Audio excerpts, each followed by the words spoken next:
Nesse vídeo, tratarei do tema clonagem e aspectos éticos envolvidos. Há 4 formas de clonagem: a natural, a de genes, a terapêutica e a reprodutiva. A clonagem natural consiste em um processo biológico no qual organismos geram cópias geneticamente idênticas a si mesmos sem intervenção humana. Esse fenômeno ocorre, por exemplo, em algumas plantas, originando o termo clone, que possui origem etimológica na palavra grega clon, que significa broto de um vegetal. O processo de clonagem natural, nesse caso, é conhecido por brotagem, uma forma de reprodução assexuada em que uma nova planta se desenvolve a partir de uma parte da planta-mãe, como um broto. Esse broto cresce, tornando-se uma planta independente, geneticamente idêntica à planta original, referenciada como planta-mãe. Esse processo de reprodução pode ser considerado vantajoso, pois possibilita a rápida expansão da população dessas plantas, sem necessidade de polinização ou fecundação. A clonagem de genes consiste em um processo biotecnológico no qual permite copiar ou replicar um gene específico de um organismo, para que se utilize dele em estudos e pesquisas. Há 3 etapas nesse processo. A primeira, o isolamento do gene de interesse; a segunda, a inserção do gene em um vetor; e a terceira, a introdução do vetor na célula.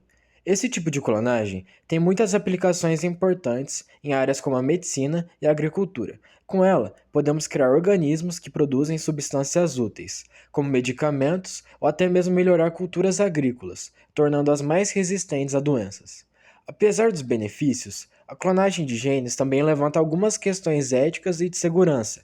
Por exemplo, o uso da clonagem genética em humanos para modificar características genéticas levanta preocupações sobre os limites dessa tecnologia e as possíveis consequências para a saúde e a sociedade.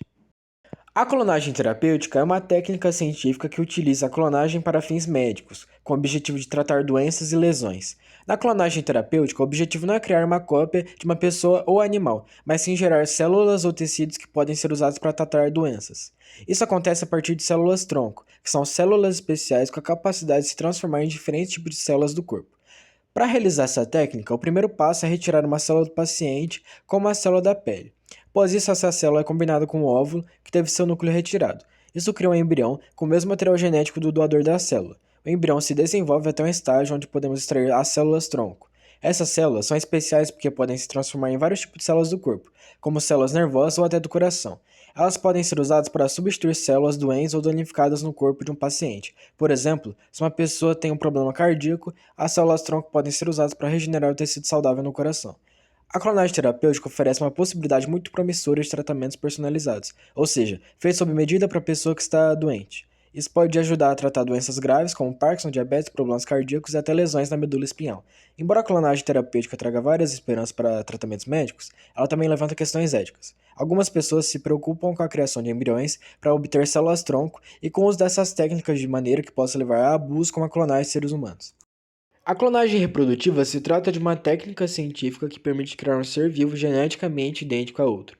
Um exemplo famoso de clonagem reprodutiva é o caso da ovelha Dolly, que foi o primeiro animal mamífero a ser clonado com sucesso. Dolly foi criada a partir de uma célula da glândula mamária de uma ovelha adulta, e seu DNA foi utilizado para gerar um novo embrião. Ela era geneticamente idêntica à ovelha de onde veio a célula, mas cresceu em um útero de uma outra ovelha. Esse processo é chamado de clonagem por transferência nuclear. A ovelha Dolly teve que ser sacrificada quando ela tinha apenas 6 anos, idade consideravelmente jovem para uma ovelha.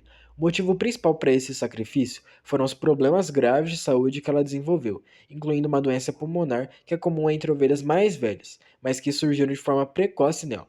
Acredita-se que esses problemas de saúde possam estar relacionados ao processo de clonagem. Como Dolly foi criada a partir de uma célula adulta, ela teve uma idade biológica mais avançada do que o normal para sua idade cronológica. Isso acontece porque as células adultas, como as usadas para clonagem, já têm um envelhecimento celular acumulado. Isso pode ter contribuído para o envelhecimento mais rápido das células e do organismo dela, que pode ter causado as doenças que levaram ao seu sacrifício. Outro ponto importante é que Dolly também apresentava problemas genéticos e de desenvolvimento associados à clonagem em geral.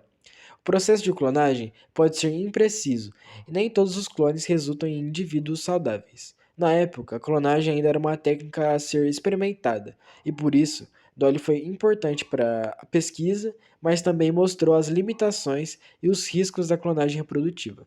O caso de Dolly fez cientistas compreenderem melhor os desafios e as questões éticas da clonagem, além de contribuir para o avanço das pesquisas sobre as células-tronco e a genética.